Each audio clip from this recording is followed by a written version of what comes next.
Budget 2025 आ चुका है, लेकिन जब से ये आया है तब से लेकर के टैक्स पे बहुत चर्चा हो रही है, क्योंकि पहले जो 7 लाख था अब हो गया है 12 लाख पे कोई टैक्स नहीं देना होगा। क्या सच में 12 लाख रुपए पर कोई टैक्स नहीं देना होगा? और टैक्स पिछले साल का देखें टैक्स स्लैब और इस साल का टैक्स स्लैब, क्या अंतर है, कैसे अलग हैं दोनों? आइए हम पूछते हैं। उमेश पांडे जी हमारे साथ हैं और एक्सपर्ट भी हैं और सीए भी हैं और तमाम फील्ड पे गहराई से वो काम करते हैं और इस पर भी उन्होंने बहुत गहनता से जांच की है। तो आइए सर से जानते हैं ताकि जिसको नहीं समझ में आया अभी भी टैक्स को लेकर के वो समझे। सर आपका बहुत स्वागत जी। मैं उमेश चंद पांडे हूं और मैं चार्टर्ड अकाउंटेंट हूँ, एफसीए हूं और जम्मू एंड कश्मीर बैंक का डायरेक्टर भी हूं, एक आरसी का मैं बोर्ड मेंबर भी हूं जी। जो आज की डेट में जो हमारी जो बजट आई, this is for the financial year 25-26 की आई है जी। And this is a very composite and very highly complicated budget and excellent budget for the middle class people. हमारा देश जो है वो डेवलपिंग कंट्री है। डेवलपिंग कंट्री के हिसाब से जो टैक्स रेट इन्होंने फर्दर रिड्यूस किया है, हमको वेलकम करना चाहिए हमारी इस प्रेजेंट इंडिया गवर्नमेंट को, and they did a very good job जी। आज की डेट में जो टैक्स स्लैब इन्होंने जो दिया है, 0 से 4 लाख तक जीरो टैक्स है जी। Means 4 lakh to 8 lakh 5% tax है, 8 लाख to 12 लाख 10% का टैक्स है जी। 12 लाख से 16 लाख में 15% टैक्स है और 16 से 20 लाख 4-4 लाख बढ़ाते गए हैं, 5-5% टैक्स बढ़ता गया है। 16 से 20 लाख में 20% हो गया जी। 20 से 24 लाख में 25 एंड 24 लाख एंड एबव जो इनकम है इंडिविजुअल्स की, वो उस पर 30% का टैक्स रेट हो गया। अब जो लोग कैलकुलेशन करके बोल रहे हैं कि मीन्स जो 12 लाख तक हमारा टैक्स फ्री हो जाएगा, इनकम नहीं रहेगी, तो मल्टीपल आपके जो इनकम्स हैं, नॉट इवन सैलरी तो एक पार्ट हो गया। सैलरी में भी स्टैंडर्ड डिडक्शन जो सीनियर सिटीजन का था पहले 50,000, वो बढ़ के आपका 1 लाख हो गया। उसके अलावा जो और हमारे न्यू रिज्यूम का टैक्स अलग है, न्यू रिज्यूम में कोई डिडक्शन नहीं मिलता।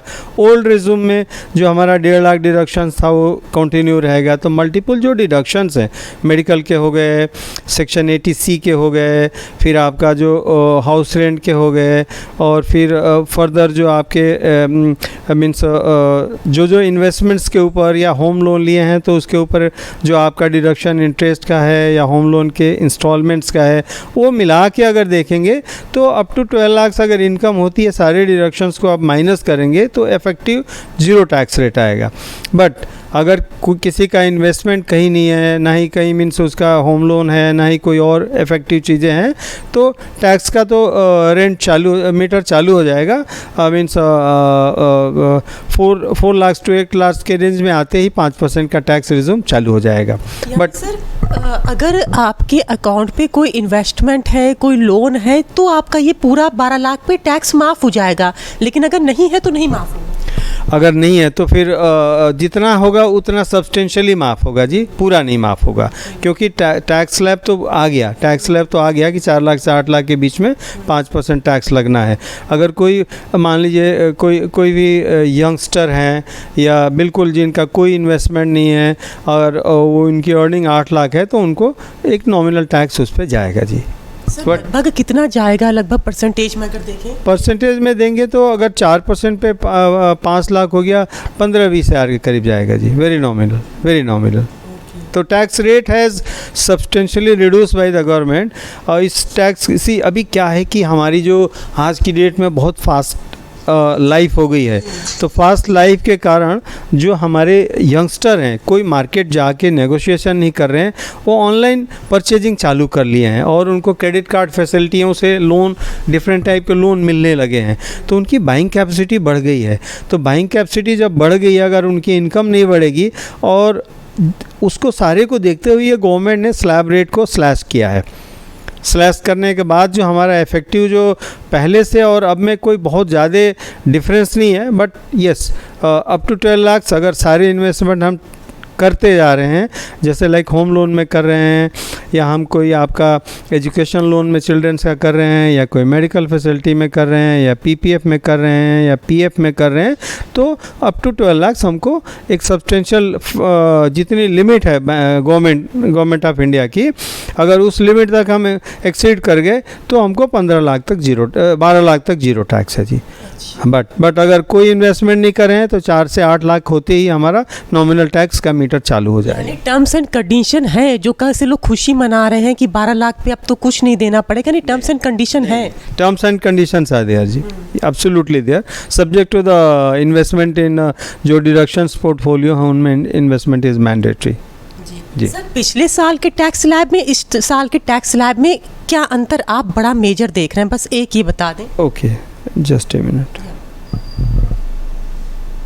जो पिछले साल का टैक्स रेट था मीन्स फाइनेंशियल ईयर 24-25 का, वो 3 लाख तक नील टैक्स था। इस बार आपका 4 लाख तक नील टैक्स है, तो एक तो वो रिलीफ है।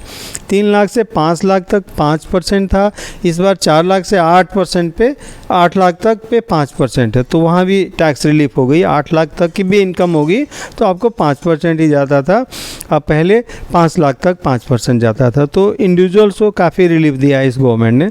फिर 5 लाख से 10 लाख के स्लैब में 20% टैक्स था, अभी आपका 8 से 12 लाख में 10% है जी, 12 से 16 लाख में 15% है, और 16 लाख से 20 लाख होने के बाद तब 20% आता है।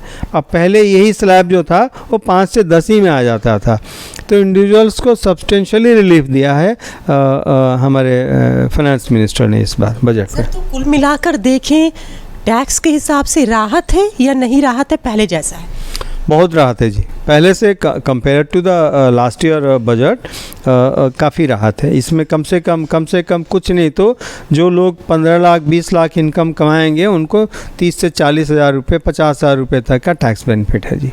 यकीनन टैक्स को लेकर के आपके मन के अंदर जो भी भ्रम थे, जो गलतफहमियां थी, वो दूर हो गई होंगी, क्योंकि सर ने जैसा कि बताया कि 12 लाख रुपए पर ऐसा नहीं है कि आप पूरी तरह से टैक्स फ्री हैं। अगर आप कोई होम लोन ले रखे हैं, कोई इन्वेस्टमेंट करते हैं, देन आपका हाँ पीपीएफ पीएफ वगैरह है, देन आपका माफ़ है, अदरवाइज आपको हाँ अदर मेडिकल जी जो आपके इंश्योरेंस हो गए मेडिकल के, ये सारी चीज़ें आपको डिडक्शंस में कवर होंगे। तो यानी जब आपके ऊपर ये टर्म्स एंड कंडीशंस होंगी तब आपका माफ़ है, अदरवाइज आपको पे करना होगा अपना टैक्स। तो ऐसी और जानकारी जुड़ी मेरे साथ, मैं दिल्ली से अंजलि सिंह राजपूत।